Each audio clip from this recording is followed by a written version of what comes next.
भगवान देवादिदेव महादेव परम वैष्णवाचार्य शिव कहते हैं, हे देवी, हे पार्वती, मैं तुम्हें एक गुह्य बात बताता हूं, गुप्त बात बताता हूं। समस्त वेद, पुराण और संहिता और समस्त ग्रंथों का करोड़ों बार पाठ किया।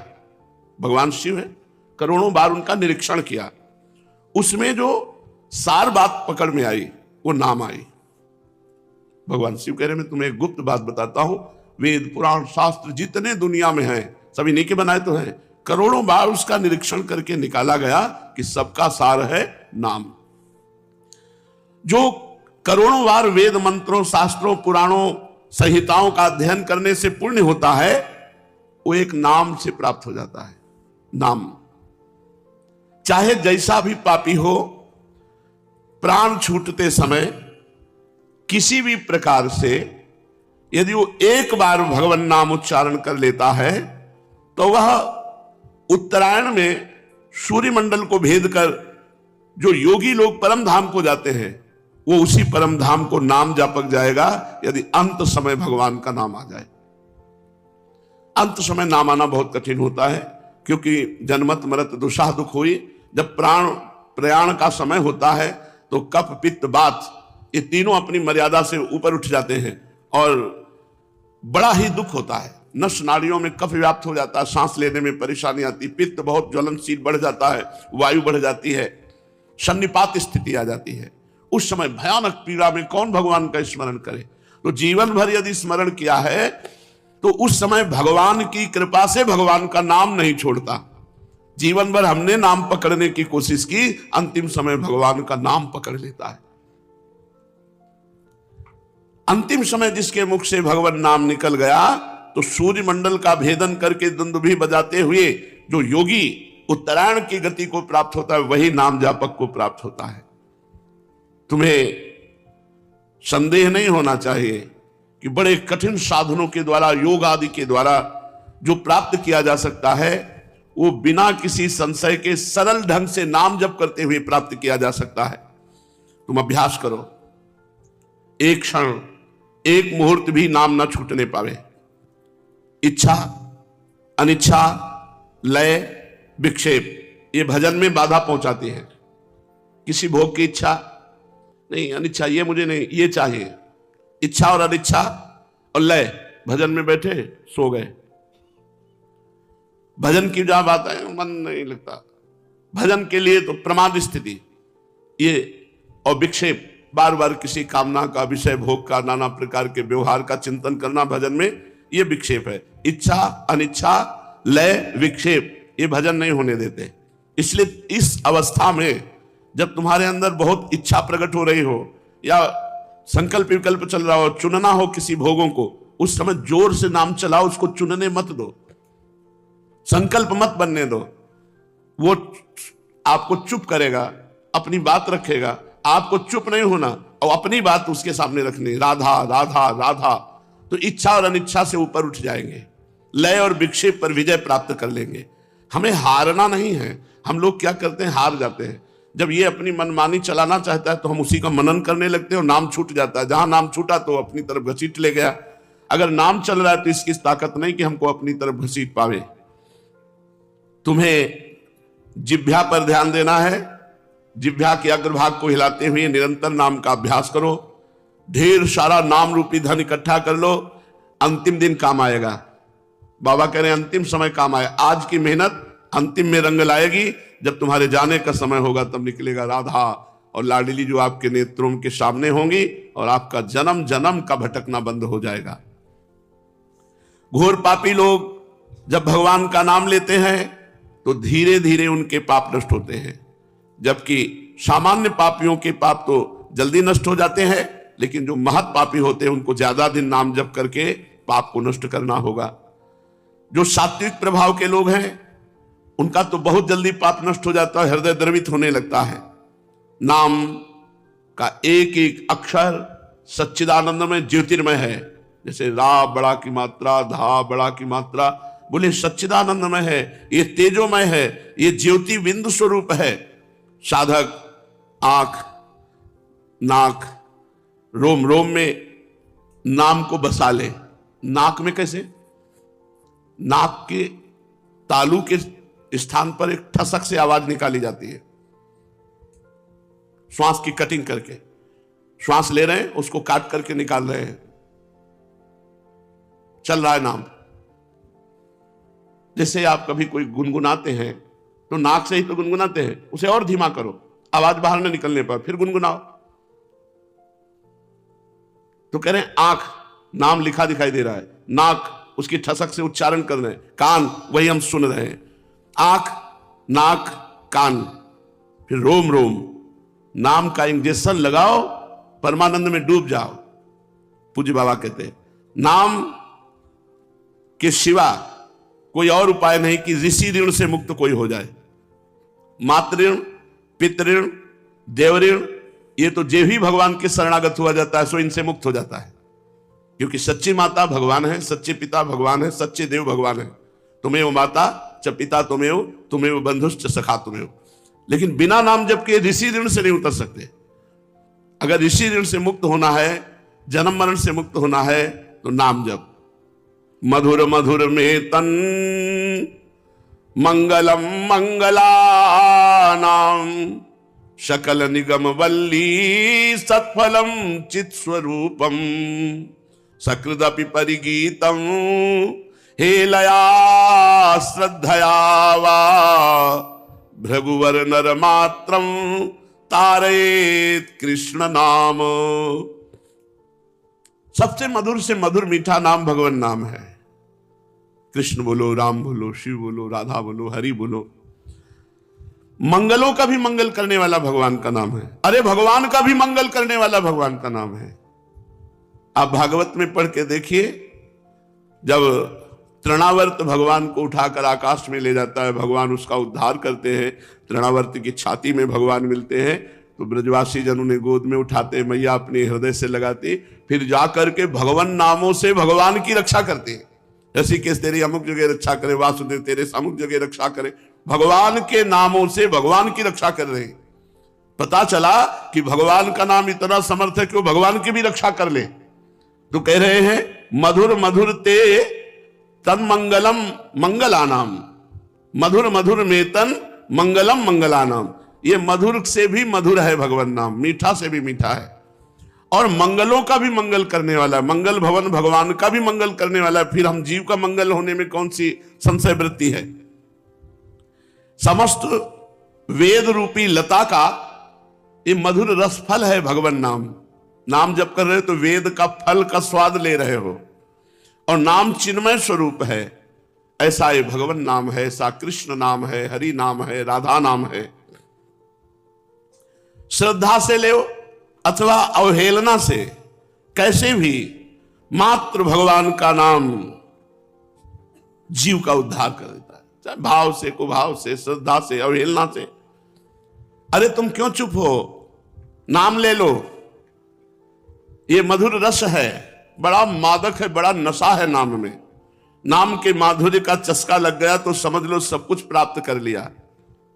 नाम ही ईश्वर है, नाम ही मधुराति मधुर है, नाम ही बहुत विशद महिमा वाला है। अर्थात जीव की तो बात जाने दो, ऋषि मुनियों की बात जाने दो, कहां लगी नाम बड़ाई, राम न सकहि नाम गुण गाई।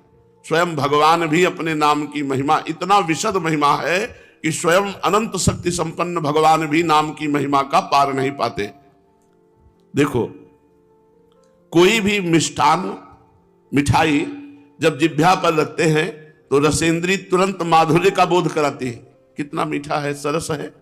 लेकिन कुछ क्षणों के बाद अरुचि हो जाती है। कोई भी पदार्थ कितना भी मीठा हो आप खाओ, थोड़ी देर में अरुचि हो जाएगी, बस पदार्थ का सेवन रुक जाएगा, स्वाद माधुर्य खत्म हो जाएगा। पदार्थ अधिक सेवन नहीं कर सकते, 10 मिनट पाओगे, 20 मिनट पाओगे, इसके बाद रुक जाओगे।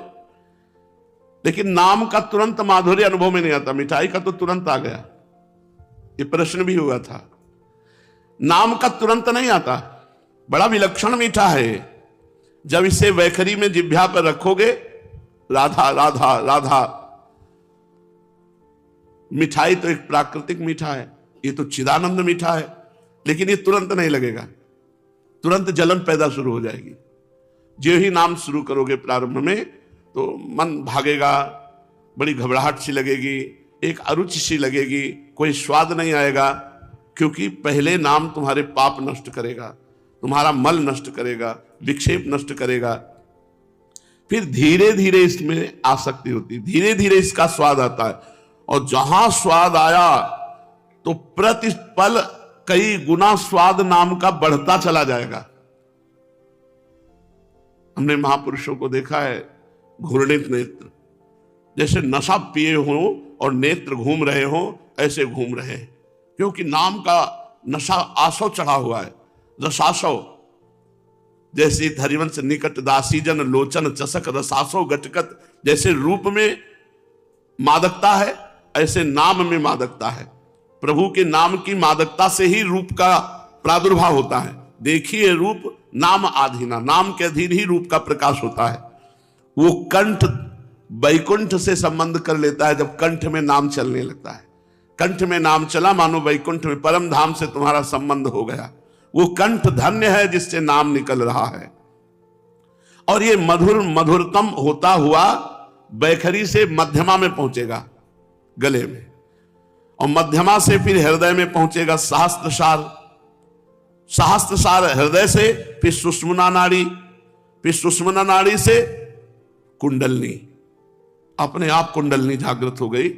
सुप्त भुजंगिनी जिसे कहते हैं, ये नागिन की तरह होती है, इसलिए भुजंगिनी कहा। वो नाम जाके इतनी जोर से चोट पहुंचाता कि कुंडलनी जागृत हो जाती, और जे ही कुंडलनी जागृत हुई तो सब ज्ञान विज्ञान सिद्धियां रिद्धियां सब जागृत हो जाती है। कितना सुंदर अनुभव बता रहे हैं। बैखरी माने जो हम बोल रहे हैं, इससे नाम मध्यमा में पहुंचा, मध्यमा से हृदय जिसे शास्त्र सार कहते हैं, हृदय में जब नाम पहुंचा तो सुषुम्ना नाड़ी में नाम पहुंचा, सुषुम्ना से सुप्त कुंडलनी को जाकर के धक्का मारा नाम ने, कुंडलनी जागृत हो गई।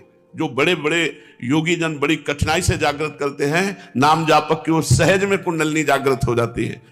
अब तो श्वास प्रतिश्वास, रोमांच, स्पंदन, कंपायमान शरीर, अश्रु, पुलक, ये सब दिव्य भाव जागृत हो जाते हैं। देहाभिमान कब का विगलित हो जाता है। उसी सहस्त्र सार, बहुत सुंदर बात है, जो हृदय है सहस्त्र सार में अनेक हजारों करोड़ों जन्मों की स्मृतियां दबी हैं। जब कुंडलनी जागृत हुई, सहस्त्र सार कमल खिला, तो उसे अनेक जन्मों की अपनी पूरी इतिहास दिखाई देने लगा। पीछे जन्म में था, 98 जन्म में था, 108 जन्म में था, ऐसे। जैसे भीष्म जी कह रहे हैं कि 100 जन्म तक तो मैं देख रहा हूं, तो भगवान ने कहा और आगे देखो। तो सहस्त्र सहस्त्र जन्मों की स्मृतियां उसकी जागृत हो जाती है। तुम्हारे इस जन्म के देहाभिमान ने जन्मांतरों की स्मृति को रुद्ध कर दिया। जहां यह देहाभिमान गलित हुआ तो ही अनंत जन्मों की स्मृति जागृत हो गई। अब सुषुम्ना से जप होने लगा, अविद्या नष्ट हो गई, कारागार गृह खुल गया, बंधन खुल गया, और जीव जीवन मुक्त होकर भगवत राज्य में विचरण करने लगा। अपरिग्रहस्थय्येर जन्म कथांता संबोधा। ओहो, जीव ही दूसरों से सुख लेना बंद हुआ और भजन का सुख प्रकट हुआ, तो पूर्व जन्म से कैसे तुम मनुष्य बने, क्या थे, ये तुरंत स्मृति खुल जाती है। इस बात का भली भांति ज्ञान हो जाता है कि ये योग वासिष्ठ में वर्णन है। सरस्वती जी अपनी शिष्या को दिखाती हैं, उनके पति युद्ध में मारे जाते हैं, राजा होते हैं, तो बहुत विलाप करती हैं और सरस्वती जी का स्मरण करती है। सरस्वती जी उनकी मित्र थी, तब उन्होंने कहा कि तुम इनको पति मानती थी इसलिए विलाप कर रही हो, आओ तुम्हें दिखाएं कितने तुमने पति बनाए, पुत्र बनाए, कितनी बार तुम्हारा जो पति है तुम्हारा पत्नी बना, ये आओ हम तुम्हें दिखा। कई जन्मों के घरों में ले गई और बोले इस जन्म में तो, और उसको स्मृति जागृत होती जा रही, हाँ हाँ हाँ, तो बोले बस ये खेल चल रहा है। तभी वो विशुद्ध ज्ञानी चूड़ाला जी नाम से प्रसिद्ध हुई, बहुत बड़ी महापुरुष हुई, सरस्वती जी की कृपा से उनको बोध हो गया। तो जो ही किसी से कोई प्रतिग्रह नहीं लेता, बाह्य सुख का त्याग किया और आंतरिक नाम जब का सुख प्राप्त हुआ, तो देहाभिमान गलित हुआ। यही देहाभिमान स्मृति को नष्ट किए हुए है। जो ही देहाभिमान गलित हुआ तो अनेक जन्मों की स्मृति उसको जागृत हो जाती है। अब सुषुम्ना से जब चलता है तो देह भाव का त्याग होकर के जन्मांतरों की स्मृति में जब आया, मैं कौन था, मैं क्या क्या बना, तब उसको सच्चा वैराग्य हो जाता है इस जन्म से। सब नाटक, पूर्व जन्म में क्या था, पूर्व जन्म में क्या था, उसके पहले क्या, ये सब चला रहा है। तो ये भी सत्य नहीं है। क्या क्या था, कौन कौन बना, ये सब स्मृति प्रकाशित हो जाती है। तब उस समय उसे नाम से अनुराग हो जाता है। बड़ी उपलब्धियां नाम से प्राप्त हुई, तो अब नाम वो छोड़ नहीं सकता। स्त्री, पुत्र, विषय, वैभव, लोक, परलोक, सबसे वैराग्य हो गया जब स्मृति जागृत हुई। उसके पश्चात उसको नाम इतनी आसक्ति हो गई कि वो मधुर से मधुर नाम पश्यंती में पहुंच गया। बैखरी, मध्यमा, सहस्त्रसार, सुषमना, कुंडलनी, पश्यंती। अब पश्यंती में नाम नामी एक हो गए। जे ही नाम नामी एक हुए तो मूलाधार से जब शुरू हो गया परावाणी। अब ये पहुंच गया ऐसी स्थिति में जहां से पतन नहीं होता। अब ये दिव्य भगवदानंद पूरे संसार का कल्याण करने की सामर्थ्य रखता है, जिसकी परावाणी से ब्रह्मनाद हो रहा है, भगवन्नाद हो रहा है। देहाभिमान तो मध्यमा में ही गलित हो गया था। जे ही वैखरी से मध्यमा में पहुंचा, देहाभिमान गलित हो गया, शास्त्र सार खुल गया, सुषुम्ना नाड़ी में जप हुआ, कुंडलनी जागृत हो गई, पश्यंती में पहुंचते ही परावाणी से चलने लगा नाम। अब ये सतरति सतरति सा लोकांतार्यति, स्वयं तर जाता है, स्वयं तर जाता है, लोक के लोक को तार देता है। नाम और आसक्ति हृदय में प्रकट हुई। अब डूब गया परा अवस्था में। हे प्रीतम, तुम्हें कैसे समझावें कि मधुराति मधुर नाम कितना मीठा है, कितना महिमामय है। करुणाकर, आनंद कंद, अति सुंदर, आनंद की उपलब्धि बड़ी विलक्षण है। आहा, जिह्वा से केवल नाम उच्चारण करने से परा अवस्था को प्राप्त हो गया। परावाणी से जब परा अवस्था को प्राप्त हो गया, कितना परमानंद, महा उत्सव। ये भगवान नाम, जय हो भगवान नाम की, आज मुझे अति गुह्य ज्ञान करा दिया, मैं धन्य हो गया। हे भक्तवत्सल, अंतःकरण में एक अभिलाषा जाग उठी है कि अब मैं कुछ दिन और जीऊं। अब मैं अपने आपके धाम नहीं आना चाहता, अब मैं जीना चाहता हूं, क्योंकि मैं इस नाम का स्वाद लेना चाहता हूं। जब परावाणी से नाम हुई तो बोले अब एक अभिलाषा जागृत हो गई, अब इस स्थिति में रहकर कुछ दिन जीऊं और ये स्वाद लूं नाम का, तब फिर अपने धाम में प्रभु बुलाना। तुम्हारी निरपेक्ष सद्भावना से भगवान प्रसन्न हो जाएंगे और तुम्हें समय दे देंगे, जैसे अजामिल को समय दिया। अजामिल ने यही मानो मांगा भगवान के पार्षदों से, कह तो नहीं पाया लेकिन अंदर से कि जिस नाम को मैंने अपने बालक के उद्देश्य से उच्चारण किया तो उससे भगवत पार्षदों का दर्शन हुआ, धर्ममयी बात सुनने को मिली। अगर मुझे थोड़ा समय मिल जाए तो मैं इस नाम को खूब जप करूं। तो भगवान के पार्षद अंतर ध्यान हो गए। यमदूत तो पहले ही चले गए थे, अब वो हरिद्वार में जाकर गंगा स्नान करके देव मंदिर में एकांत में खूब नाम जप करते हुए भगवान को प्राप्त हुआ। तो ये नाम मंगल का भी मंगल है, इसलिए मत इधर उधर ध्यान दो। यज्ञ, दान, तपस्या, व्रत, होम, हवन इत्यादि ये सब भागवतिक कार्य हैं, पर इनकी सीमा स्वर्ग लोक तक है। ये स्वर्ग लोक पहुंचा सकते हैं, और स्वर्ग लोक से पुण्य क्षय होने पर फिर मृत्यु लोक, ये सब ठीक नहीं है। निरंतर आवागमन में फंसाए रखने वाले कार्य हैं। किंतु नाम, ये बहुत गूढ़ बात, यद्यपि ये पता तो थी पर बहुत गूढ़ क्रम बताया नाम का, कि वैखरी नाम जब से मध्यमा कंठ, मध्यमा नाम जब से हृदय, सहस्त्रसार कमल, हृदय से सुषुम्ना, सुषुम्ना से सुषुप्त जो कुंडलनी, कुंडलनी से पश्यंती, और पश्यंती से परावाणी। परावाणी में नाम मतलब गजब की अनुभूति बाबा की है, गजब की अनुभूति है। कलिर दोष निधे राजन नस्ति हे को महान गुणः, कीर्तना देव कृष्णस्य मुक्त बंधा परम ब्रजेत। वैसे तो कलयुग अनंत दोषों की खान है, पर इस कलयुग में एक महान और अलौकिक गुण है। केवल भगवान के नाम जप, नाम कीर्तन से उच्च अवस्थाएं प्राप्त हो जाएंगी, परम धाम को प्राप्त करा देगा ये नाम जप। तभी तो तुम्हें कहता हूं हे प्रिय, मंगल का भी मंगल करने वाला नाम है, वेद रूपी लताओं का फल है। भूत भविष्य वर्तमान तीनों कालों में कोई ऐसा नाम के बराबर साधन नहीं है। ये चैतन्य है, नाम जड़ नहीं है, नाम चैतन्य स्वरूप है। तुम जड़ देह का संग करके स्वयं जड़ की अनुभूति में आ गए हो। नाम जप करो, तुम्हारे चैतन्य स्वरूप में नाम चैतन्य है, स्थित कर देगा। पंचभूतों द्वारा निर्मित इस जड़ देह का बोझा त्याग दो, चैतन्य स्वरूप नाम का निरंतर चिंतन करो। यदि मेरे कहने पर तुम्हें अब भी समझ में ना आए तो समझ लो कि तुम्हारा क्या होना है। अगर इतना समझाने पर भी तुम्हें नाम जप में प्रीति ना हो, नाम जप में रुचि ना हो, तो समझो परिणाम कि तुम्हारा क्या होना है। अभी कुछ और बकाया रह गया है। जब कह दिया कि अश्रद्धा से, अवहेलना से कैसे भी नाम लो, तुम्हारा उद्धार कर देगा नाम। संकेत से, अवज्ञा से, परिहास से, जैसे भी बने वैसे तुम नाम लो, तुम निष्क्रिय हो जाओगे। बालक हो, वृद्ध हो, युवा हो, अज्ञानी हो, ज्ञानी हो, कोई भी हो, नर हो, नारी हो, कोई भी हो, समान फल प्रदान करेगा नाम। समान फल। कोई भी नाम जप करके देखो, नाम इस दारुण भवसागर से घोर पापी को भी परम पद प्रदान करेगा। घोर तापी को, घोर रोगी को, शोकार्त को नाम परम मंगल में कर देगा।